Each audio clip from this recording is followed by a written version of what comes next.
Hello guys, and welcome to a new WARNO video today by me, Vulcan. In this one I'm excited to share with you a first look at VTK 42, or otherwise known as Verfügungstruppenkommando 42. This is a new German division available in the Schools Out Nemesis DLC, which is out now and available to pick up if you fancy the look of these divisions. So let's go ahead and jump on in. We're going to go through all the units available and then we'll take some time to build a quick deck. So starting here in the logistics tab, we have ourselves the classic Unimog 500 supply vehicle, 25 points you get 12 on a card. There is 2 cards available. Then we have the Mankat with the 3000 supply, but is this a new model? It looks really cool. I love the detail in the back there. Very nice. Really good off-road speed on these things. 80 points, 2 on a card, 2 cards available. Then there's the M577 GA2, which is your command box with a little bit of armor. And you've got the Mungerführer, which is kind of similar to an Iltis, it's just seemingly slower. So there you go. And then there's a Felddepot, of course, if you are playing team games. Infantry tab, we got ourselves an MG3 to start off. Seen these plenty of times before. I think in 1v1 they're still pretty meta to bring those kinds of things to deal with infantry in the open. Then we got the Reserve Pioneers. SMGs did take a little bit of a nerf, so these are not going to be as good as they were. I think these have also had their price nerfed as well. And we got the Panzergrenführer. 5-man squad, do have a red eye, can be brought in with the Iltis or the Marder 1A3. And then there's the Fachlehrergruppe, which is a 35-point instructor squad. Instructors are a key part of this Nemesis DLC, and basically what they do is remove reservist trait and give extra veterancy to units of the same type, or in the same tab. I should say more specifically, because infantry in the infantry tab with instructor trait doesn't instruct recon tab infantry. So these are going to be pretty good if we have more reservists, which I think we do. There's loads of Heimarts in here. We've got Panzergrens, Marder 1A3s or Marder 1A3 Milan. Nice choice there. This is your classic 6-man squad with the G3s, MG3, G3A3 and Panzerfaust 44. Then there's the Heimatjägerführer. 10-man squad with a smoke grenade. You love to see it. Very nice command unit, actually. Going to be very difficult to dislodge those. Heimatjäger, a 9-man squad with the Panzerfaust 44. They actually have 2 Uzis, 6 G3A4s. Then you got the Heimatjäger with the Carl Gustav, so that's going to be a bit better at range, like G3A4. 8 of those with an MG3 and a Carl Gustav M2 with a 16 pen at 750 meter range. And the Uzi here, going to make these okay at closer ranges, to be honest. But yeah, these are both interesting options, especially if you're pairing them with instructors. And then there's the Heimatjagdkommando, security trait infantry, 8 G3s, MG3, Panzerfaust, and the DM34 Hafler. Okay, it's a napalm or incendiary rocket launcher. I guess it's similar to the Handflambeton. But yeah, cool squad. Cool squad. Having both like decent anti-infantry and AT capability is nice. Although the Panzerfaust will struggle to kill tanks in the front armor. That's not really what it's for. It's more for killing like IFVs. We got the Munger M40. So again, M40 recoilless on a Jeep. Yeah, it's okay. The accuracy on those really lets them down. Then we got the Milan 1 and the Milan 2. The Milan 1, 17 pen. Milan 2, 24 pen. Looks like the first one comes with the Monga. Second one comes with the Iltis, which is nice because it's faster. And then the Marder 1A3 is also an option there. And moving on to the artillery tab, we have the 120mm Tampella mortar, which is nice because it's got 5,000 meter range, so really useful for smoke. Then we got the M1A2 105, which is, yeah, not too bad. 10k range, well, actually, yeah, it's pretty bad. 10k range is awful. It means the dispersion, like max range, is going to be really trash. Panzermörser, just a sort of armored version of these, which is kind of useful if you're expecting cannon battery. You're not going to move them around too often. There is a card of Lars. You can get 2 on a card. These did get a little bit of a buff previously, so the HE, I think, is higher on the Lars now. Could be useful in team games. And then the M109 A3 GA1, always a solid choice. Shame we only get 1 card, but otherwise, yeah, good stuff. All right, moving on to the tank tab. The Heimatkanone Jagdpanzer, 14 penetration, 1,925 meter range, 35% accuracy with the 10 round per minute rate of fire. The 10 round per minute rate of fire is pretty nice, and it is kinetic, so the closer you get, the more penetration you get, which can be good for trading up.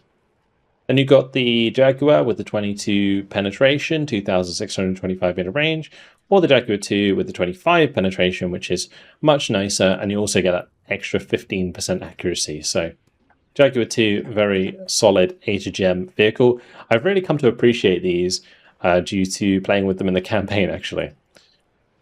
Then we've got the Iltis Milan, 17 pen Milan on a good stealth truck. Could be useful. Then we got the M48A2GA2 leader, and also the Heimat M48A2GA2. These have what, base 50% accuracy, 1,925 meter range, 17 pen. It's okay for the price, I suppose. And if you're going to be using instructors with them, which you have plenty of, these could actually be pretty nice for the price, because you're going to remove the reservist trait, you're going to give them an extra free vet. That's going to actually be pretty good. So then we got the Leopard 1A3A1. Kind of a cool new unit, I suppose. It's seemingly similar to, what would it be, a 1A1? A1? 17 penetration, 1,925 meter range. The main thing here is that you've got the instructor trait. So that's probably going to be useful if you're putting them next to the M48s. And then there's also the Leopard 1A6, which comes with 20 penetration with 2,275 meter range. You have to be stationary to get the accuracy, but the accuracy with the 2-vet is 70%. That is a nasty gun for 165 points. Very nice indeed. And again, instructor. All right, Leopard 2A4B Führer. Get some pretty nice tanks here, actually. 21 penetration, 2,275 meter range with 70% accuracy. 16 front armor. Okay. And then the Leopard 2A4B is the same, right? Without the leadership. Yeah, so like if I upbet that, it's the same. Yeah, okay. And then we got the Leopard 2A4D. I wasn't sure if that was like an O or a D when I was looking at it on the left there, but it's a D here. 18 front armor. Okay, let's just compare these because I'm kind of curious what the difference is. So 18 front armor versus 16 front armor.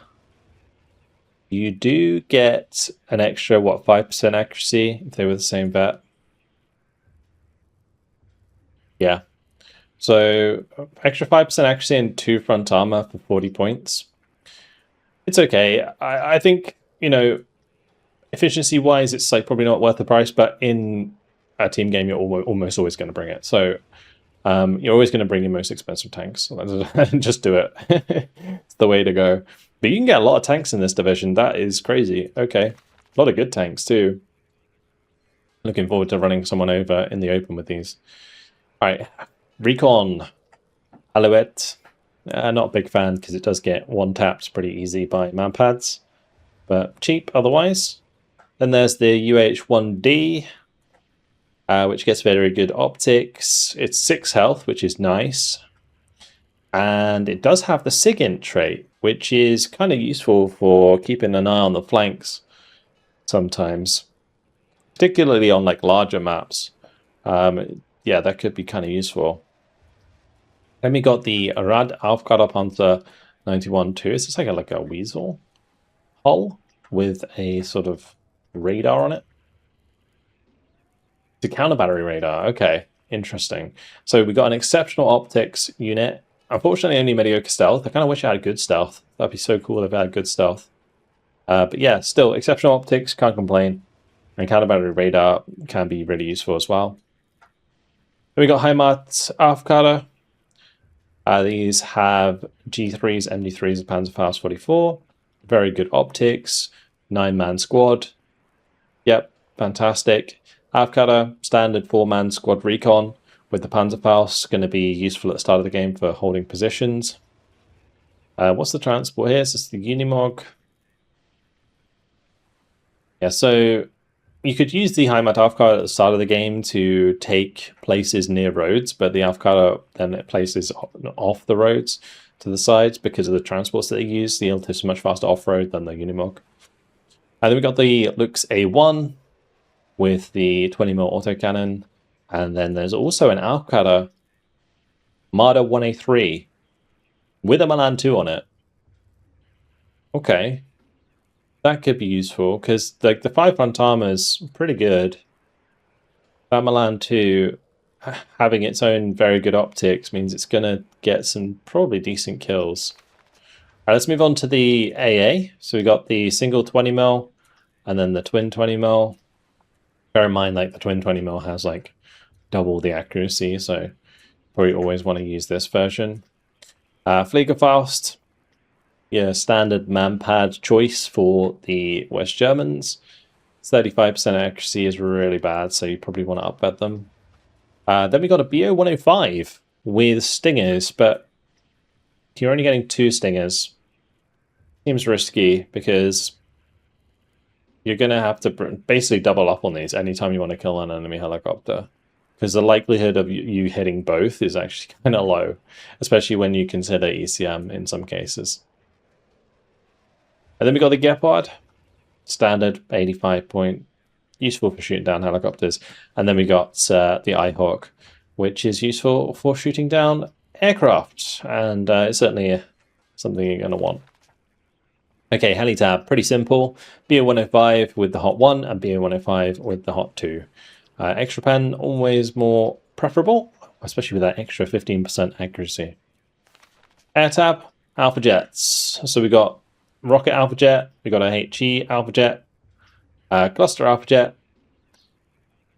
Each of these probably okay for 1v1 in team games where like anti-air kind of gets saturated across the map. These are just going to die like really easily. And we got the F4E with the AIM-9L and the AIM-7E. So we've got 7,775 meter range with 6 HE on those. Having like 7 missiles, actually not too bad if you can get into the fight. Like if you can get close enough. You do have 30% ECM. So that's pretty good. One thing that would be really cool in game is if they actually jettison these fuel tanks when they get into their air engagements, because it kind of seems silly that they'll fly around with those attached. Alas, moving on, we have the F4F AA2, which comes with AIM-9Ls. These are the upgraded versions, so they have extra accuracy. Okay. Useful for helicopters for sure. Not sure how useful that would be against aircraft. And then there's an F4F with Mavericks. So you get 2 Mavericks with 3,150 meter range. That range is kind of short. So I don't know how I feel about these aircraft. I don't think they're that good overall. But you're certainly going to want to have like the F4s to cover the skies. I bear in mind, like I tend to build my decks for team games. Otherwise, like the Alpha Jets are probably okay, especially like the Rocket Alpha Jet is good value for money in a lot of cases. So do bear that in mind. Alrighty, let's head back to the logistics tab, put together a quick deck. So we'll probably just have some of these Mungafura, and we'll go for a couple Mancats and a Unimog. I don't know if I want to fill Depot yet. We'll see how much I put in the artillery tab. In this tab, I think we go Heimat, Jägerführer. These are probably going to be my leaders, right? for the entire deck. And then we run VulcanHDGaming for sure. Stamp in that. So those are definitely going in. We probably want both the Panzergrens with Marder 1A3s. Lovely. 1A3 Milan specifically. We will definitely want the Battlegroup for the the instructor trait, and then we combine those probably with Heimatjäger, Gustav, and then I probably actually need a Milan too, so we'll pop them in there. And I'll come back to that, maybe add some more. Getting some more HGMs might be a good idea, although I do have really good tanks, so it might not be necessary. Definitely bring a card of mortars. We'll bring the M109s. Don't know if I want the Lars. I've never really been a big fan of it because it takes so long to fire. Like, this rate of fire is kind of slow. Heimat Cannon Jagdpanzer, I don't think I want. I definitely want the Jaguar 2. We're going to want all our big boys, so let's just put all of these in. I don't know what kind of veterancy I want to run with them, but that seems lovely to me. We'll definitely take this one, and maybe some of these. Yeah, let's do that. And then we want this Recon Helicopter, definitely the Alpha Armada 1A3, probably just both the infantry squads. AA, we'll go Eyehawk. Do I want to upbed it? Maybe I could like double up on those. Because Helitab's just going to be like one card of BO 105s. Like air tab's going to be definitely those, maybe those as well, maybe the 80 just in case. And it could be worth me just bringing some rocket ones. We can kind of fill this tab quite nicely. Let's just go and put some Flakerfast in there. And then maybe the BO 105s and the Gepard.